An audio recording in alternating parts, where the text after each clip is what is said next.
In the late 1960s, this area right here, Platte Bay, Manistee, was known as coho country. That's where we caught the fish that were the great experiment in the Great Lakes that panned out. Panned out so well that you can catch salmon like this from all of our Great Lakes, from most of our ports that rim Michigan, the Upper Peninsula, and the Lower Peninsula. The salmon program has been the most exciting thing that's ever happened to this state in the outdoors. Dr. Howard Tanner, who was a professor of fisheries, he was the head of the fish division of the DNR. In fact, the head of the entire DNR, was the one who had the foresight to really push for that program. Well, he's on Michigan Outdoors tonight. He's going to reveal some ideas about salmon for the future that you won't believe. So stay tuned. It's Thursday night. Time for Michigan Outdoors. From the rugged shore and woodlands of the north, its history of copper mines and iron ore, the Great Lakes fisheries. To the farmlands of the southern counties we'll look around again, at all that waits the sportsman in the state of Michigan. And sometimes when the moon brings out the diamonds in the snow, and the stillness of the forest lies encased in Arctic cold, the wind might whisper through the trees, listen if you can, it tells you of the beauty in this state of Michigan. Do I dare call you, introduce you as Dr. Howard Tanner, father of the coho? You want to hear that one more time? One more time, Fred. That'll be enough. Well, Dr. Tanner, I want to thank you on behalf of all sportsmen opening this up for introducing the salmon to the Great Lakes. What an idea. Thank you. I mean, that has revolutionized sport fishing in this state. Economically, I think it makes everybody feel good about what we have here in Michigan. We're the envy of, geez, all the rest of the states in the eastern United States. And the western states, I'll tell you, where our salmon fishing is much better than they have on the West Coast. And when we get, after a few minutes, we're going to have Dr. Tanner tell you some of his ideas for the future. He's not done yet, not by a long shot. Some interesting things. Doc, I want to roll some film right now, some historic film that you haven't seen for quite a while, some things that happened back in the early days. And we're looking back at the Great Lakes in the early 1960s. What did they look like to you in those days? Well, remember, I came back from a dry state, and they looked awfully big and beautiful. From Colorado. From Colorado, and empty, except for the alewife, which were littering the beaches and smelling up the countryside. And there's the solution to the alewife problem. Yeah, that was one solution proposed, build better beach sweepers. That was one solution that was proposed. We thought we had a better idea. Of course, your foresight, you looked at those alewives as a resource. Yeah. Not as a pest. That's right. And somebody said the world is full of opportunities skillfully hidden as problems. And this was one of those. And once you perceived it as an opportunity, why, it was beautiful, and it was ready, it was ripe, and it happened. And this is the solution to that alewife problem. These are fry of Those are Chinook. coho, probably. Those are coho Yeah, fry. yeah. This was back in the 60s, and this is what how they reproduced in the streams. I took this micro photography when I worked for Morton F., and we put this on Michigan Outdoors back in about 1969. We get some reproduction in the stream, particularly of Chinook. Not much successful reproduction from coho.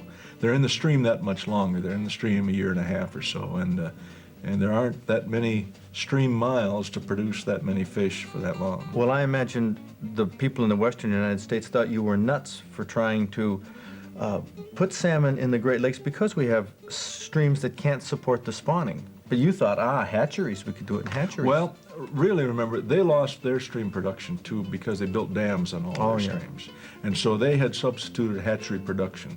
And we simply borrowed their techniques, their hatchery techniques, and transported them into Michigan. And this is what you grew. Those salmon that were backed up at the Platte River. Here's the mouth of the Platte River coming out on Lake Michigan. That is Muskegon River. I remember that. Dick Black took those for Michigan Outdoors. This footage right here.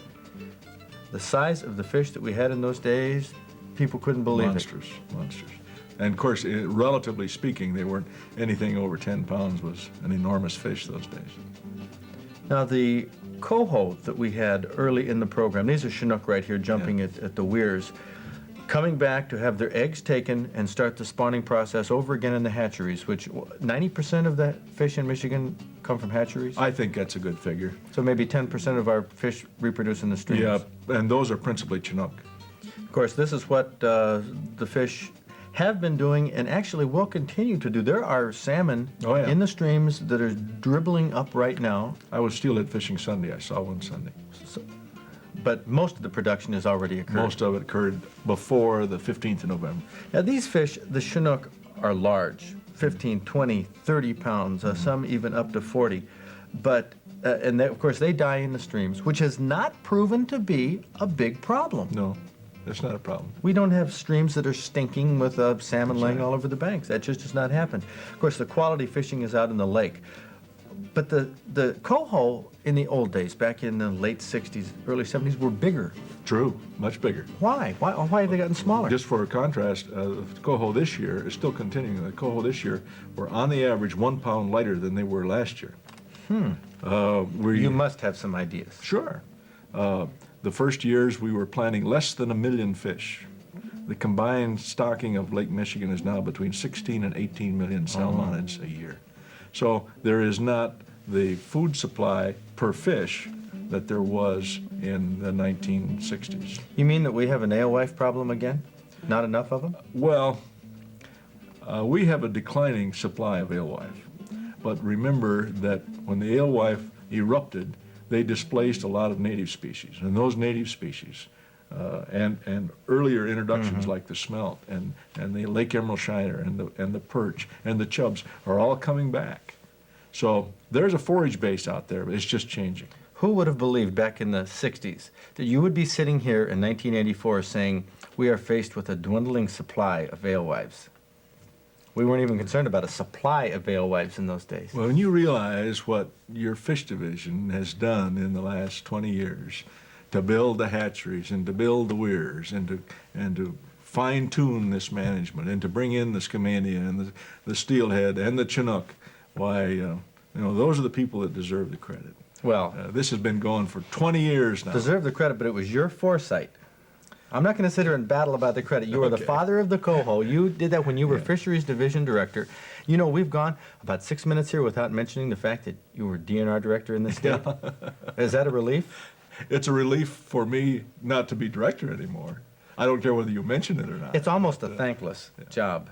It's a very difficult job. It has its rewards, but it's a grind. It's a difficult grind. And even for Dr. Skoog, who's in there now, recognizes he's battling the same problems that you did, and it's not getting any easier for him. There aren't a lot of attractive solutions these days. It's just tough, that's all. You do have some solutions, however. You're back at Michigan State University, a fisheries professor. That's true. And we're going to have you back on the show early March, the first part of March, maybe the first show in March. And this man is going to tell us another one of his wacky ideas about salmon, how we can grow Chinook. How large? Big. Over 50 pounds. Over 50-pound Chinook salmon. Dr. Howard Tanner, back at the university, after a stint with the DNR. Having fun, working with fish and working with students, just thoroughly enjoying myself. Raising money for fisheries research, and he has some ideas, and we'll introduce some of these on the program. Bob Garner is going to do his outdoor headlines now. Can you imagine that you are not going to be in them as DNR Director under fire for solutions? I think that's fantastic. Isn't that great? That's hey, fantastic. Congratulations for all the things you've done and that you're going to do. Right. Dr. Howard Tanner deserves thanks from all of the sportsmen here in Michigan. And now, you're not on the hot seat. We're going to go to Bob Garner to put somebody else on the hot seat in the outdoor headlines. Thanks, Fred. Okay. Fred, I've got an excellent candidate for the hot seat this week. It's Dearborn Senator Pat McCullough, who is really the one, although there were several senators who are to blame for this handgun bill being mortally wounded, he was the one that suggested moving it back to committee. That effectively has killed, in this late session where all bills that are not passed and signed into law by the governor before the end of the month, all those bills will die, and that move back to committee has effectively killed off the handgun deer hunting bill for southern Michigan. Nobody you're looking at right now in the Michigan Outdoors Cabin has an elk permit, so we won't be on the elk count, but you'll be calling in, won't you, Bob? I'm going to call you next Thursday on the Big Buck Show and let you know how it's going, and we'll have a report the next week. The following week, you'll be up there with the cameras. Ed, let's take a look at some of the questions in our mailbag. Okay, from Jackson, Russell Church writes, how long can you keep shotgun shells before they are no good? Well, I have some shotgun shells here from my bullet collection. This one isn't any good. This is an old 14-gauge paper shell. The problem with the older paper shells is that they do have a limited life because, well, the paper can swell up if it gets humid. They won't fit in your the chamber of your gun. Now, here's a modern cartridge which should last forever. The brass might corrode, deteriorate, and be difficult to get in a chamber, but otherwise, they should last forever, the modern ones. Okay. Question from New Lothrop, Kevin Robertson. My dad and I were hunting squirrels when we ran across a man without hunter orange, and he wasn't wearing his back tag. What would happen if the DNR caught him? Well, here's a back tag right here, and it says display in middle of back. Now, what does the law say, Bob? Well, all the law says on a back tag is a back tag must be worn. It doesn't say it has to be visible. I've seen guys, in fact, I do it a number of times, I wear it on the back of my hat. I'll put it on the back of my day pack or on my fanny pack when I'm going through the woods, and that is covered, even though it says display in the middle of the back. I'll put it in the middle of the back of my backpack. And if the guy was on his own enclosed land, he doesn't need a small game license anyway. That's right. Or if he were an archer out there, he doesn't have to. That covers the back tag. Now, the hunter orange law says that if you are hunting on land that is open to the public, even if it's private land, but all state and federal land open to the public, you must wear hunter orange, a hat or a vest or a jacket. If you're on your own land, you're on private land that is not open, that law does not apply, but it's only good sense to wear it anyway.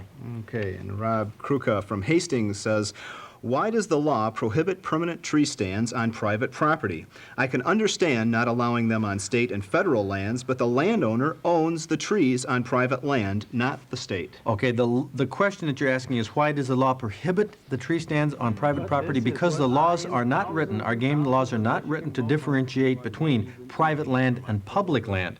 Now, you can just figure out that if somebody who owns his trees, he can cut them down, he can drive nails in them, do what he wants.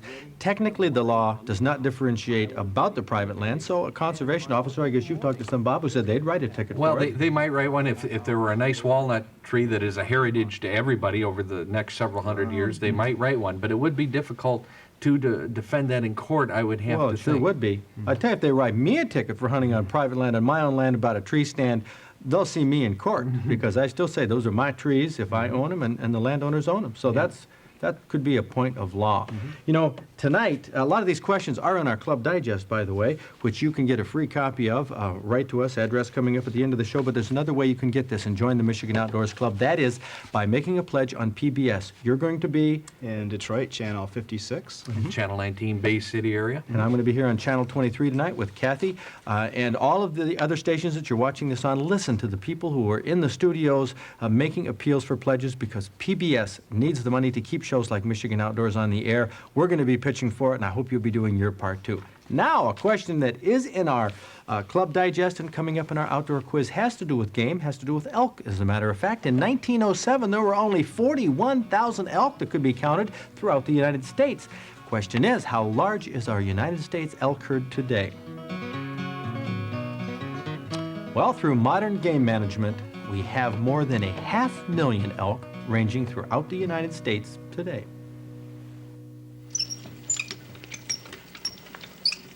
Well, one of our good Canadian viewers, Andy Werbisky from Valcarin, Ontario, contributed this recipe, Kathy. It's for fish burgers. I think he saw the one we did on pike With patties. pike, with the bones, right. Yeah, well, Andy says that we need about a pound of boned minced fish. There it is. This is some salmon, some of Howard Tanner's accomplishment, Good, looks good. looking at it that way. Go ahead, let's make these I'm going fish to add burgers. a quarter cup of breadcrumbs. I'm going to put in some celery flakes. You could put in celery salt, but I'll put in about, It's oh, tastier. yeah, a quarter teaspoon there, Right. eighth teaspoon. We'll add some onion. That's a one Minced. diced minced Right. onion. I'm going to put in a little bit of garlic powder. Yep. I'll add a tablespoon of parsley flakes. They're also fresh. Makes it tastier. Oh yeah, I like that fresh. And we're going to put a little bit of paprika. It's a traditional spice Kind of for color, fish. right. And while you're stirring that, I'm going to put in a little bit of pepper and some salt. Boy, this does look good. It does. My question that I always have, though, Kath, is it going to stick together? That's I my hope worry. so. Well, Andy, he saw what we did Andy with said the... it did. He said it did. He says it's great on hamburger buns and a sandwich. We're going to put this in here and try it. We did this, by the way, with salmon. This was some I had in the freezer for quite a while. Uh-oh. Well, we broke that one. Well, what the heck, Kathy? try again? Try it again. Okay, turn it down. Yeah, we're going to have to turn this down a little bit. This is where an electric frying pan really That's right. comes in handy so you can control the temperature. We'll see how this works Okay, out. we had this one slower, okay? Okay. Watch There your you go. fingers. There we go. These are Andy's fish burgers, we call them. We're going to come back and put these on some hamburger buns and cook them up in just a moment. But this was done with salmon, so why don't we, in keeping with the theme of the evening, take a look at some of the big salmon that have been caught over the years in Michigan outdoors.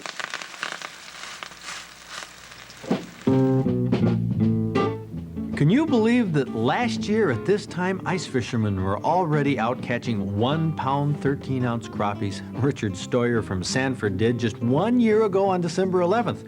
He was fishing Sanford Lake in Midland County with a waxworm.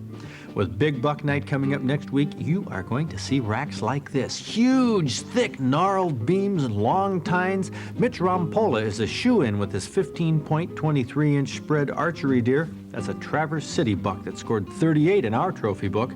Another easy qualifier is this 8-point taken by Jerry Teller from Battle Creek. That's his first buck in 4 years of bow hunting. 15-year-old Rick Shear from Manchester qualifies for a Stroh's Big Buck Award with this 8-point. Now, 15-year-old Rick wrote in his letter that his father was in the picture too, and he pointed out that his dad is the one with the beard. Now we know who is who. And here's Lou Bodette. Now, he's the one with the hat, and that's with his 13-point that will have plenty of spread to earn him a Stroh's Big Buck Award. You might see him on Big Buck Night. That's next week, right here on Michigan Outdoors. You like a little more tartar sauce in that, Cat? Just a little bit. A little bit more, really? Yep. That's good. You're going to kill the taste of that. No. No, okay. You like it that way. Well, there it is, Andy's Fish Burger. Try it out. Ed's been into this one. It is good. And you know what? If I didn't know it was fish, let me put it this way. I wouldn't know what it was if you just fed it to me. I wouldn't have any idea what it was, whether it was like any kind of a meat Chicken. or a chicken or Why do I fish. want to say McChicken or McFish? Right. But it does with that tartar sauce that we put on there. What do you think, Bob? Why don't we just call it Fish McAndy? Fish McAndy, that's right. Andy's Fish Burgers. That's Andy Robisky from Balcarron, Ontario, sent this in to our Club Digest right here on page 15. Boy, I think I've tasted a little bit of this right like that. Yeah, it's just Fish burger? something new and different to do with salmon that you've had piled up in the freezer for some time. It doesn't have egg in it, and even though you put a little more than a teaspoon of parsley in, it was still good. But Stay this together. recipe, McAndy's Fish Burgers, are right here in the Club Digest, address coming up at the end of the show. We took our cameras to the 18th Annual Camper Show at Cobo Hall last Sunday afternoon. A good crowd there, lots of recreational vehicles, lots of interesting people. Does the Camper Show put people in the mood for camping? I think they're already in the mood. 7 or 8 years. Yeah, how long have you had a recreational vehicle? Oh, I've had some of, or one of some kind of for about, 12 years, I guess. You went through some dismal years on mileage. Yes, I did. What do you use it for? Vacation, hunting. I spend a lot of time in my rig now hunting. And it's nice getting up in the morning when there's a little bit of heat around, you know. Yeah, it makes a lot of difference. What are you doing at the show? Shopping? We're shopping, yeah, we're looking, trying to find something different. We have a 24-foot travel trailer, which we enjoy and go deer hunting with and enjoy it very much. So what are you looking for? What would a man with a 24-foot trailer, or what else would you need? Well, we maybe will go to a motorhome now. We're thinking of that. Well, you can't stand up all the way in it. It doesn't have a shower. It doesn't have a big restroom. It doesn't have a lot of plush carpeting. But I tell you, it has everything that I'd need. A refrigerator, a sink, a stove, and plenty of room to sleep. Correct. You know what I like most about it? What's that? The price. Right, that's what we're after. Now, $1,545, is that a show special? Or? Yes, sir. Yeah. It's amazing that you can give this much, this plush, for that amount of money. You know what I think you have here at the show is a lot of summer carry-over momentum, where people just winterized what they have, and they wish they didn't have to, and they're still in the mood to go talk campers. Yeah, and there's people who here are also looking forward to the spring and looking forward to maybe going south this winter or various things. And there are probably some dreamers. Believe it or not, there are 40% of the population wants to own a recreational vehicle. And today, probably only about 8% of the population does. So there's a lot of people in there that still want a recreational vehicle. Place to go is the Detroit Camper Show. Get there this weekend. It'll really put you in the mood for some of those summer activities. All of the things we talk about in Michigan Outdoors, the recipe, our mailbag letters, a rundown of shows is in our Club Digest, and you can obtain a Club Digest by writing to us, or you can make a pledge to your local PBS station coming up in just a moment. Please make a pledge, become a member of the Michigan Outdoors Club. It's going to be worth your while.